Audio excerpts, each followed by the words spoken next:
we're in a digital world right now. So globalization is happening, technology is advancing, and it's transforming economies, our workplaces, communities, our families.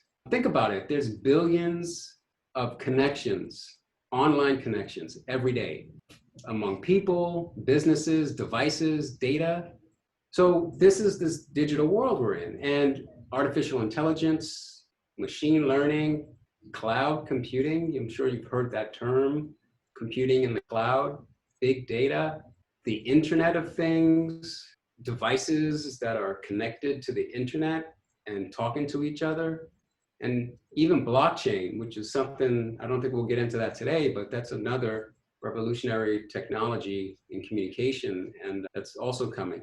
So all of these technologies have given us our digital world, and the economy basically is business happening on the internet, our lives, the way that it's being transformed and changed with these digital technologies.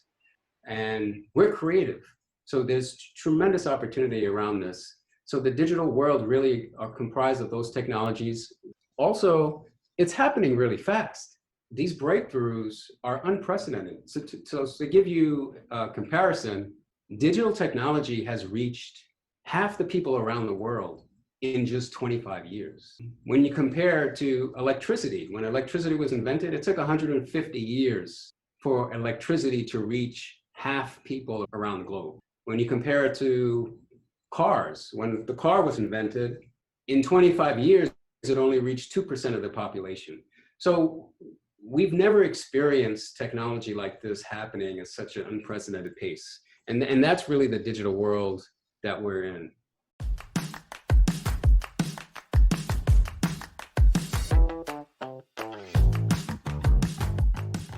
We haven't even tapped into this stuff a great deal yet. There's automation, there's artificial intelligence, there's even biotech.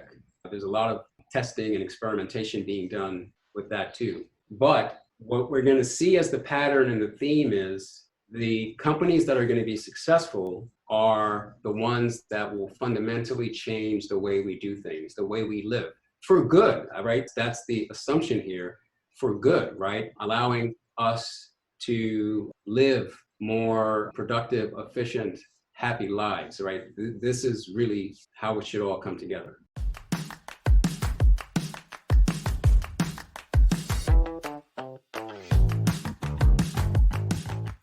So automation, think about it as kind of a digital workforce. Also the term software robots. You may have heard that term before, that can execute any business process in an audible way. And why would somebody use automation? For more speed and accuracy, for improved productivity, for scalability. And it usually works in two different ways. It could be unattended, which means that this programmed software robot just works without somebody looking over their shoulder, or attended, right? So that you could also overlook and oversee what's happening. And some of the places where these are being applied, email, or extracting information from an email, retrieving a task from a workflow, extracting data from an Excel spreadsheet, opening up a website and putting that information in a form and submitting the form. So you can program software robots to do this automatically. One way to think about it is if there's a role that is responsible for reviewing a tremendous amount of like invoices or trying to pull information from one spreadsheet to another, you can program a software robot. You teach it what the form is, what information is where, and it will automatically process through those forms. And what that allows you to do is, instead of somebody reviewing 1,000 forms, now you just have to look at the exceptions that were kicked out by that software robot. So it cuts down the time that you have to spend doing repetitive tasks. And once they're tested, it's virtually operating error-free. So that's very attractive to a lot of companies and businesses because they're able to get better results in a shorter amount of time because software robots can operate 24 hours a day, nonstop.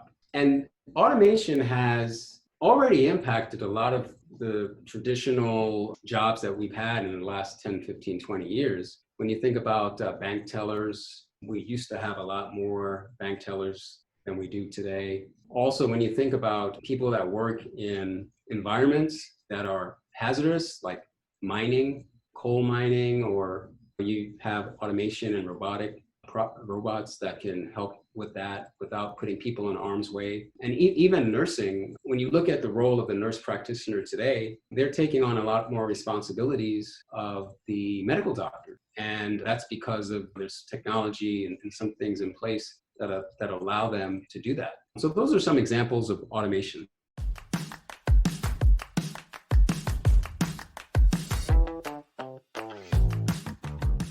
Artificial intelligence, really the aim of AI is to simulate human intelligence, which sounds a little creepy, but humans perceive and make sense of our environment. Humans make goals and make plans on how to achieve them.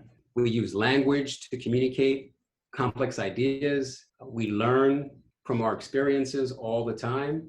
And artificial intelligence, now computers, they can see, they can recognize images, they can interpret language, translate from one language to another, and they process at tremendously fast speeds. And when you combine that with wireless technology, now you have situations where you can have a device or technology within a camera that we have today.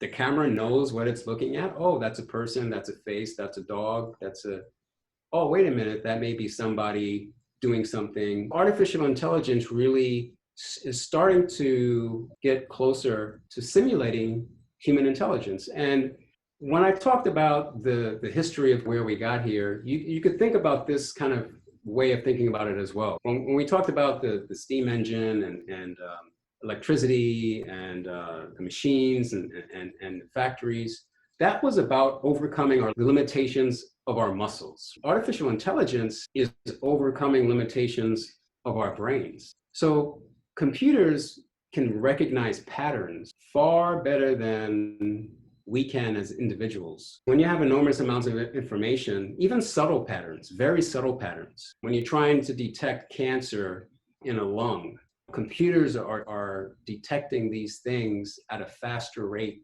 than individual humans because of their ability to consume so much information and recognize those patterns. So artificial intelligence really helps us overcome the limitations of our individual brains. And there's different kinds of artificial intelligence. There's kind of 3 stages. One is automated, which I talked about, automation, but also there's augmented, right? So augmented is like us working with artificial intelligence together, where like the computer could recognize a pattern and say, hey, check this out. And then you use that to make the right decisions. That kind of, we're probably closer to there now.